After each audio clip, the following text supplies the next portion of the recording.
आज जो स्कैम लाहौर में हो रहा है, पाकिस्तान में हो रहा है, वो मैं आपके सामने एक ऐसा स्कैम यहाँ करने जा रहा हूँ कि जिसमें किसी आम आदमी की सोच भी नहीं होगी। तरीकाकार ये है, उनका तरीका वारदात ये है कि आपको आईडी कार्ड भी ओरिजिनल भेजेंगे, आपको वीडियो कॉल पे बर्ड्स भी दिखा देंगे और काफ़ी बर्ड्स, काफ़ी महंगी मालियत के जो है बर्ड वो दिखाएंगे। तो वो जब आप उसको ऑनलाइन पेमेंट ट्रांसफ़र कर देते हैं, जैज़ कैश कर दें, इजी पैसा कर दें आप, तो वो उसके बाद आपको ब्लॉक कर देते हैं। महंगे तरीन जो है वो बर्ड्स दिखाते हैं पीछे के, मतलब मकाओ दिखा दिया, काकाटू दिखा दिया कि यार इतना बड़ा सेटअप है मेरा, 50 लाख करोड़ का सेटअप है, तो मैं आपसे क्या फ्रॉड करूं। देख, अननोन पर्सन को अपने घर में फौरी तौर पे घुसा लें और वो आपको उसका कल को खमियाजा भुगतना पड़े, क्योंकि कई वाक़ये ऐसे हुए हैं कि डकैतियाँ तक इसी तरह ही हुई हैं। किसी को अंदर ना घुसाएं कि आप इस नुकसान के खुद जिम्मेदार होंगे जो आपकी फैमिली के साथ या आपके साथ होगा। और अब तो समझ लें कि डकैतियाँ होने लगी हैं, इसी तरह बर्ड्स को गन पॉइंट पे भी लेके जाया जाता है और काफ़ी लोगों के घरों में नुकसान हुए और ऐसी कई FIR हैं।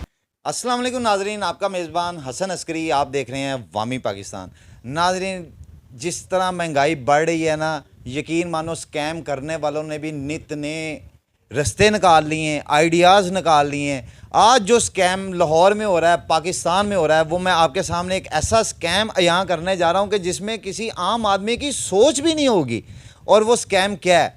मेरे साथ रिजवान शीह साहब बैठे हुए हैं, पाकिस्तान कॉकटेल सोसाइटी के जनरल सेक्रेटरी हैं, और ये बर्ड्स की बहुत बड़ी एक सोसाइटी है और ये उसके जनरल सेक्रेटरी हैं। अब मैं इनके पास आया हूँ और क्योंकि मैं उस स्कैम को सुन के खुद ही हैरान हो गया था कि यार इस लेवल पे भी आगे कोई जो है वो सोच सकता है इतनी बारीकी से।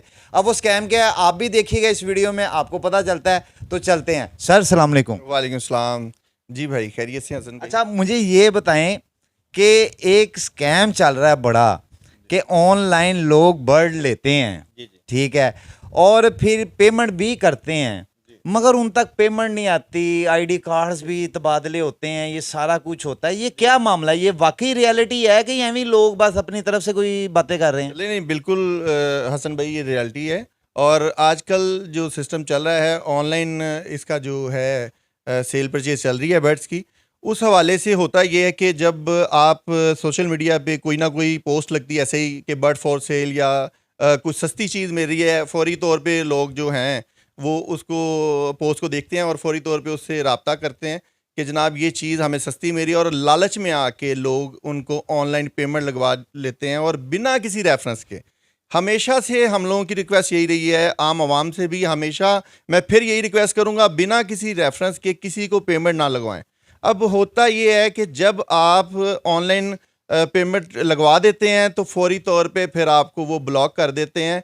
तरीकाकार ये है, उनका तरीका वारदात ये है कि आपको आईडी कार्ड भी ओरिजिनल भेजेंगे, आपको वीडियो कॉल पे बर्ड्स भी दिखा देंगे और काफ़ी बर्ड्स, काफ़ी महंगी मालियत के जो है बर्ड वो दिखाएंगे, जिस पे जो है ना आपको ट्रस्ट हो जाएगा कि यार ये बंदा वीडियो कॉल पे भी आ गया है, इसने हमें आईडी कार्ड ओरिजिनल भेज दिया है, तो ये बंदा फ्रॉड नहीं करेगा। तो वो जब आप उसको ऑनलाइन पेमेंट ट्रांसफ़र कर देते हैं, जैज़ कैश कर दें, इजी पैसा कर दें आप, तो वो उसके बाद आपको ब्लॉक कर देते हैं और उसके बाद आप फिर पोस्टें लगाने जोगे या इस तरह के मामला ही करने जोगे। उसके बाद काफ़ी लोगों को यही नहीं पता कि इसकी जो कंप्लेन है वो कहाँ की जाएगी। अगर कंप्लेन करते हैं तो ये साइबर क्राइम में कंप्लेन होती है इसकी, अगर साइबर क्राइम में कंप्लेन करें तो उनकी सुनवाई नहीं है, क्योंकि इसको सही तरीके से देखा नहीं जा रहा। कोई भी रिजवान भाई, मुझे एक बात बताएं कि वो जो आईडी कार्ड भेजते हैं वो यानी कि एज अ तस्वीर में भेजते हैं कि वो पार्सल कर देते हैं या घर भेज देते हैं जिससे वो डील कर रहे होते हैं? नहीं नहीं हसन भाई, वो जो है पिक्चर भेजते हैं व्हाट्सएप के ज़रिए ही, जो है वो यानी मुतमिन करने के लिए वो ये कहते हैं कि ये मेरा आईडी कार्ड है, ये मैं वीडियो कॉल पे आपके साथ आ गया कॉल पे, और महंगे तरीन जो है वो बर्ड्स दिखाते हैं पीछे के, मतलब मकाओ दिखा दिया, काकाटू दिखा दिया कि यार इतना बड़ा सेटअप है मेरा, 50 लाख करोड़ का सेटअप है, तो मैं आपसे क्या फ्रॉड वो देखने वाला भी कहेगा कि यार इसने क्या करना है, 2-4-5 लाख का फ्रॉड, छोटा मोटा क्या फ्रॉड करेगा कोई बंदा। तो वो तरीकाकारी, उनका तरीका वारदात ही यही है।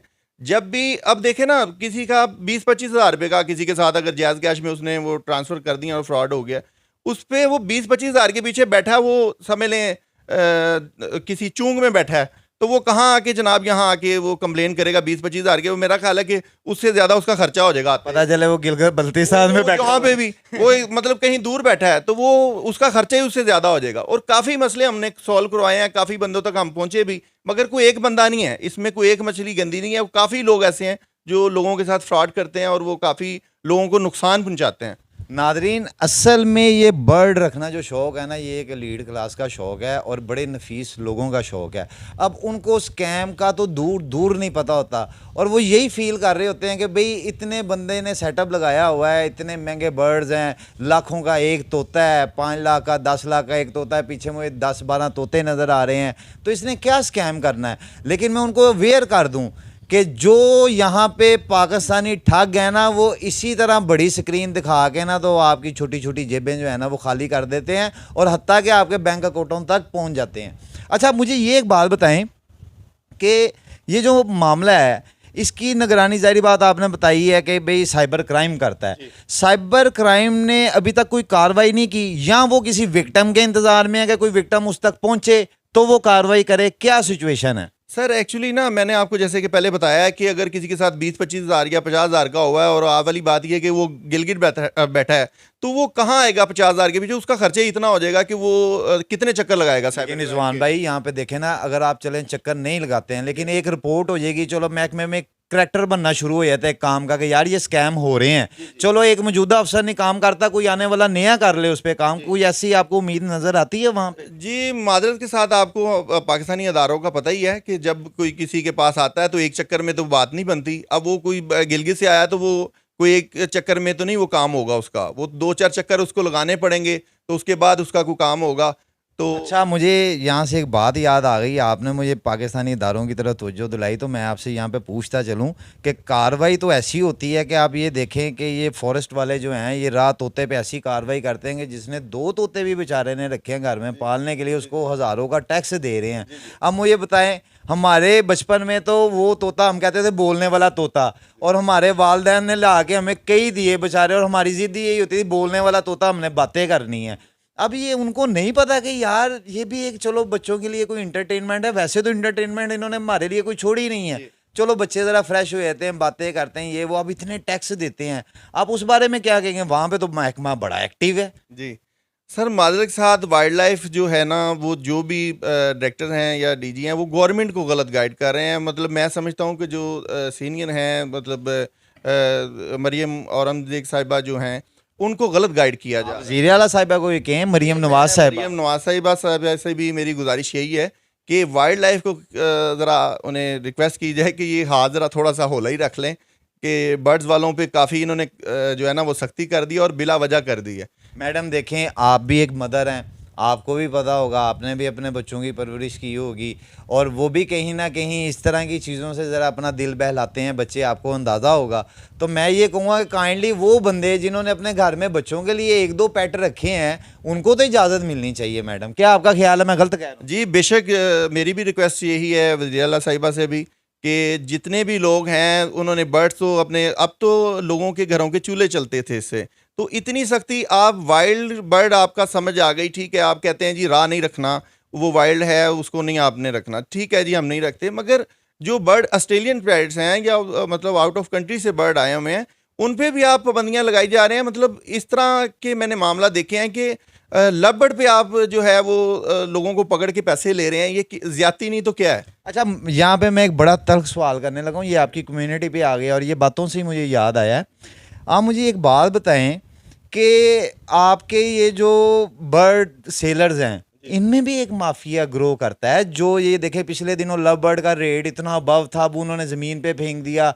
इस तरह भी तो कई लोगों के चूल्हे वो आपस में ही बंद कर देते हैं, ये क्या चीज़ है? असल में सबसे बड़ी प्रॉब्लम ये है कि बर्ड इंपोर्ट हो रहा है, एक्सपोर्ट नहीं हो रहा।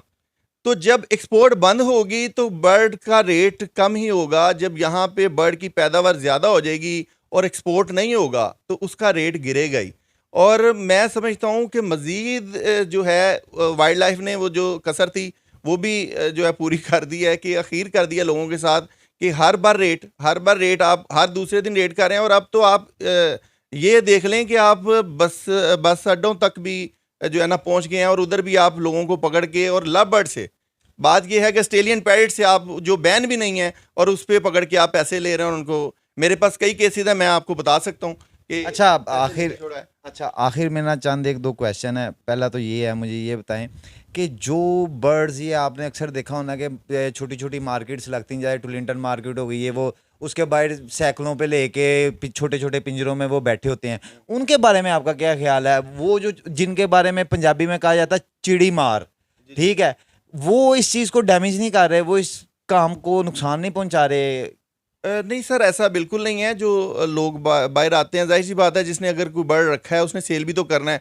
अगर कोई 2-4 बर्ड लेके आके बंदा सेल कर लेता है तो वो अपने बच्चों का रिज़्क कमा रहा है। यानी कि ये वही है कि वो स्कैम से बचने के लिए वो खुद आए थे। वो खुद आ जाते हैं, वो ऑनलाइन को सेल परचेज नहीं चाह रही, वो लाइव देख के जो भी चीज़ है वो बंदा जिसको नॉलेज है वो देख के बाय कर लेता है। अच्छा, आपकी जो कम्युनिटी है उसने कोई सजेशन पास किया हो वाइल्ड लाइफ वालों को इस राह के बारे में या इन बर्ड्स के बारे में? कोई ऐसी आपने कोई वे सोचा है कि यार हम ये डायलॉग्स कर सकते हैं या ये वे में आ जाएं तो हमें भी कोई फैसिलिटेट हो जाएगा बर्ड्स वालों को कि यार हमारा भी बिजनेस ग्रो करे, हम भी एक इंडस्ट्री की शक्ल इख्तियार करेंगे? पाकिस्तान में बर्ड्स की एक इंडस्ट्री है, वो लाते हैं, ब्रीड कराते हैं, अपना सेटअप लगाते हैं, उसको चलाते हैं।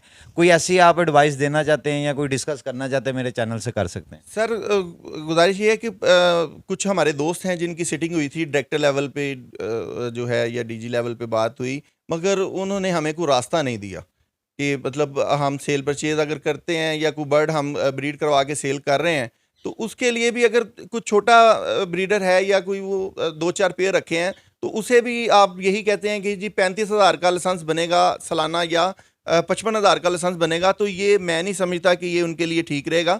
जो नए शौकीन हैं या नए ब्रीडर हैं या कोई छोटा मोटा काम करने वाले हैं, उनको जो है कोई रिंग नंबर दे दिया जाए उनके बर्ड्स के ऊपर, या कोई ऐसी चीज़ बता दी जाए जिस तरह कोई 4 चीज़ें रख सकता है जी, वो मतलब सालाना 10,000 5,000 ये चीज़ें समझ में आती हैं। जब आप 35,000 सालाना या 55,000 सालाना देंगे तो ये आम आवाम के लिए थोड़ा मुश्किल हो जाएगा। जी तो नादरीन, मैंने एक स्कैम से दास्तान शुरू की और आपको पूरे बर्ड्स के कारोबार की इन्फॉर्मेशन दे दी एक अथेंटिक सोर्स से। और नादरीन, मैं यहाँ पे यही चाहूँगा कि जब भी आप अपने घर के लिए, बच्चों के लिए कोई बर्ड वगैरह परचेज़ करें तो ज़ाहिर बात है ये स्कैम से बचें। जो बातें हमने भाई के साथ डिस्कस की हैं ये आपके लिए बड़ी बेनिफिट हैं। आखिर में अगर आप कोई कहना चाहें आवाम को, अपनी तरफ से कोई पैगाम देना चाहें बर्ड के हवाले से, तो आप दे सकते हैं। सर मेरी आवाम को यही रिक्वेस्ट है कि जो है ना, लालच में ना आए। आप कोई फौरी तौर पे पोस्ट देखते हैं कि कुछ सस्ता बर्ड मिल रहा है तो आप उसको जैज़ कैश या इजी पैसा लगवा देते हैं पैसे, तो उसके बाद आप ब्लॉक हो जाते हैं और उसके बाद सोच रहे होते हैं कि हम क्या करें। आपके पैसे इतने फजूल या नहीं हैं कि आप पैसे ज़ाया करते रहें, और ये तरीकाकार बिल्कुल ठीक नहीं है। इस पे थोड़ा सा अपना तहम्मुल से चला करें, ना कि स्पीड पकड़ लिया करें जी बड़ा सस्ता बर्ड मेरा और फौरी ले लें। और दूसरा मैं आवाम को ये कहना चाहूँगा, ऑनलाइन जब भी आप किसी को आप अपनी पोस्ट लगाते हैं बर्ड फॉर सेल की और फौरी तौर पे आपसे कोई ना कोई कॉन्टैक्ट करता है और आपकी लोकेशन लेता है, आपके घर आ जाता है, तो बराए मेहरबानी आप अपने बच्चों पे रहम करें, आप अपनी फैमिलीज़ पे रहम करें, ना कि किसी को फौरी तौर पे अननोन पर्सन को अपने घर में फौरी तौर पे घुसा लें और वो आपको उसका कल को खमियाजा भुगतना पड़े। क्योंकि कई वाक़ये ऐसे हुए हैं कि डकैतियाँ तक इसी तरह ही हुई हैं कि आप किसी अननोन पर्सन को अपने घर घुसा लेते हैं, उसके बाद अगर वो मौके पे कर जाए वारदात तो कर जाए, नहीं तो उसके बाद आपको 2-4 दिन बाद, 15 दिन बाद आपकी पूरे घर की लोकेशन ले जाता है, वो आपके देख लेता है अफराद कितने हैं, उस हिसाब से फिर कल को आपके घर चोरियाँ भी होती हैं। ये आप सेकंड स्कैम का फेस बता रहे हैं? जी सर, बिल्कुल इसी तरह इसमें काफ़ी ये प्रॉब्लम्स चल रही हैं। तो मेरी आवाम से यही रिक्वेस्ट है कि जब भी अपने बर्ड्स की पोस्ट लगाते हैं फॉर सेल की, कोई ऐसी जगह या कोई ऐसा गार्ड साथ हो आपके कि आप गेट के ऊपर या गैराज के ऊपर जिसको आप नहीं जानते, यानी हद से ज्यादा ना किसी को अपने अंदर घुसा, किसी को अंदर ना घुसाएं कि आप इस नुकसान के खुद जिम्मेदार होंगे जो आपकी फैमिली के साथ या आपके साथ होगा। तो बराए मेहरबानी इस तरह की लालच में ना पड़ें, आपको काफ़ी नुकसान का सामना करना पड़ सकता है। और नाज़रीन यकीन माने ये स्कैम तो मेरे ज़हन में भी नहीं था, मैं तो दूसरा सुन के आया था कि यूँ ऑनलाइन होता है, ये आपने मुझे जी भी सर ये काफ़ी ऐसे वाक़या हो चुके हैं और अब तो समझ लें कि डकैतियाँ होने लगी हैं। इसी तरह बर्ड्स को गन पॉइंट पे भी लेके जाया जाता है और काफ़ी लोगों के घरों में नुकसान हुए और ऐसी कई FIR हैं कि जो मैं आपको बता दूं। मगर उसके बाद जो है हम इसकी जो FIR है वो भी एक वो छोटी सी FIR है, अगर इस भी कोई तोता जो बर्ड चोरी की क्या बर्ड चोरी की, वो मुर्गा चोरी की एक छोटी सी FIR होती है जो दूसरे दिन आप बेल करवा लें, और बर्ड की मालियत जो है वो कोई 50 लाख का है, कोई 70 लाख का है, तो उस हवाले से लोगों को बड़ा नुकसान का सामना करना पड़ता है। तो मेरी यही रिक्वेस्ट है, मतलब ये वज़ीर कानून से, कि इसकी को दफ़ा को बेहतर की जाए, जिससे कोई कल को जो लोग हैं वो अपने नुकसान की रिकवरी कर सकें। ये बहुत अच्छी बात की उन्होंने लास्ट में कि वज़ीर कानून को जो है इस मौके पे आगे कोई ऐसी अमेंडमेंट करनी चाहिए कानून में, लॉ में, कि इतने महंगे बर्ड्स के जो लोग कारोबार करते हैं उनका ये नुकसान ना हो। कम से कम हुकूमत यहाँ पे तो अपनी कोई कारकर्दगी दिखा ले। नाज़रीन, ये था आपका मेज़बान हसन अस्करी। अगर कोई बात बुरी लगी हो या अच्छी लगी हो कमेंट सेक्शन में ज़रूर आइएगा। आखिर में इजाज़त चाहते हुए आपसे मैं कहूँगा अल्लाह हाफ़िज़, पाकिस्तान जिंदाबाद।